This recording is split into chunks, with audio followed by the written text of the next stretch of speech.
নমস্কার বন্ধুরা, আমি পপিন। আমার রান্নাঘরে আপনাদের সবাইকে স্বাগত। আজকের রেসিপি কাতলা মাছের কালিয়া। আমরা বাঙালিরা মাছ খেতে ভীষণই পছন্দ করি। গরম গরম ভাতের সাথে কাতলা মাছের কালিয়া খেতে কিন্তু ভীষণই ভালো লাগে। দেখে নেওয়া যাক আজকের কাতলা মাছের কালিয়া রেসিপিটি। মাছের কালিয়া করবার জন্য 6 পিস কাতলা মাছ নিয়েছি। মাছটাকে ধুয়ে পরিষ্কার করে নিয়েছি। মাছের মধ্যে হলুদ দিলাম,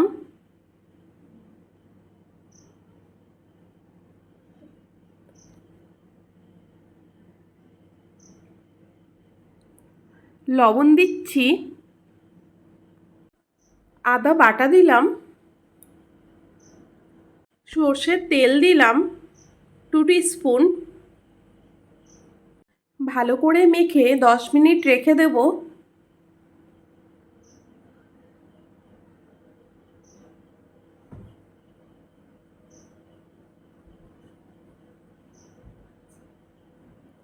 আপনারা চাইলে রুই মাছ দিয়েও করে নিতে পারেন। 10 মিনিট পরে কড়াইতে সর্ষের তেল দিয়ে দিলাম। তেলটা ভালো করে গরম করে নেব। তেলটা গরম হয়ে যাওয়ার পরে নুন হলুদ মাখানো মাছগুলোকে তেলের মধ্যে দিয়ে দিলাম।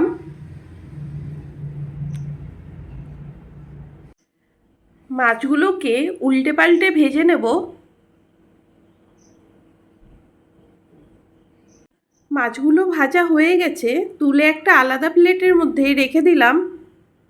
এখন একটা মাছের জন্য মশলা তৈরি করে নেব। একটা মিডিয়াম সাইজের পেঁয়াজ দিলাম, হাফ ইঞ্চি আদা দিলাম, 4 কোয়া রসুন দিলাম। অল্প জল দিয়ে একটা স্মুথ পেস্ট তৈরি করে নেব। 10-12টা কাজু নিয়েছি, 2 টিস্পুন চালমগজ অল্প জল দিয়ে একটা পেস্ট করে নেব। মাছ ভাজার এই তেলের মধ্যে একটা তেজপাতা দিলাম। তেজপাতাটাকে একটু ফ্রাই করে নেব। গোটা গরম মশলা দিলাম, 4টে এলাচ, 3টে লবঙ্গ, একটা ডালচিনির টুকরো, হাফ টিস্পুন গোটা জিরে দিয়ে দিলাম। যখন দেখবেন মশলার থেকে সুন্দর গন্ধ দিচ্ছে তখন এর মধ্যে একটা পেঁয়াজ কুচি দিয়ে দিলাম। একটা মিডিয়াম সাইজের পেঁয়াজ ছিল, পেঁয়াজটাকে লাল লাল করে ভেজে নেব।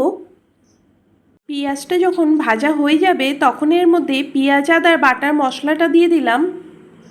মশলাটা দিয়ে গ্যাসের ফ্লেমটাকে মিডিয়ামে করে নেব। 3 থেকে 4 মিনিট মশলাটা কষিয়ে নেব। লবণ দিচ্ছি হাফ টিস্পুন, হলুদ দিলাম হাফ টিস্পুন। লবণ হলুদ দিয়ে মশলাটা কষিয়ে নেব। লঙ্কার গুঁড়ো দিলাম 1 টিস্পুন। ঝালটা আপনারা যেমন খান সেই আন্দাজেই লঙ্কাটা ব্যবহার করবেন। একটা টমেটো কুচি দিয়ে দিলাম। টমেটোটা দিয়ে মশলাটা 5-6 মিনিট কষিয়ে নেব। ফ্যাটানো টক দই দিয়ে দিলাম। ফ্রিজের ঠান্ডা দই ব্যবহার করবেন না। ফ্রিজের ঠান্ডা টক দই ব্যবহার করলে দইটা গরমে দিলে কেটে যাবে। সবসময় নর্মাল টেম্পারেচারে রাখা দই ব্যবহার করবেন। এইবারে আমি কাজু বাদামের যেই পেস্ট মশলাটা করেছিলাম মশলাটাকে দিয়ে দিলাম। মশলাটা দিয়ে আমি আরও 1 মিনিট কষিয়ে নেব। লবণ ঝালটা আপনাদের স্বাদ অনুসারেই ব্যবহার করবেন। 1 মিনিট মশলাটাকে কষিয়ে নেওয়ার পরে আমি জল দিয়ে দিলাম। আপনারা গ্রেভিটা যেমন রাখতে চান সেই আন্দাজেই জলটা ব্যবহার করবেন। গ্রেভিটা ভালো মতন ফুটে উঠলে ভেজে রাখা মাছের পিসগুলোকে গ্রেভির মধ্যে দিয়ে দিলাম। লো টু মিডিয়ামে করে রান্নাটা করে নেব।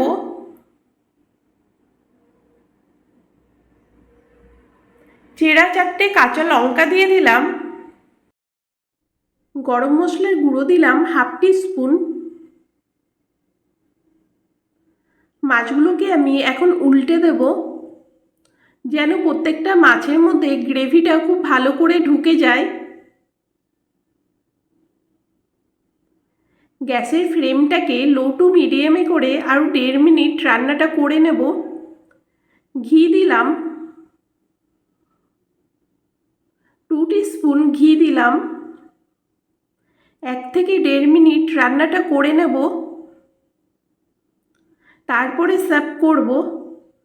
আমার রেসিপিটা আপনাদের ভালো লাগলে আমার চ্যানেলটাকে সাবস্ক্রাইব করে নেবেন, অবশ্যই লাইক করবেন, আপনাদের ফ্রেন্ডস আর ফ্যামিলির সাথে শেয়ার করবেন।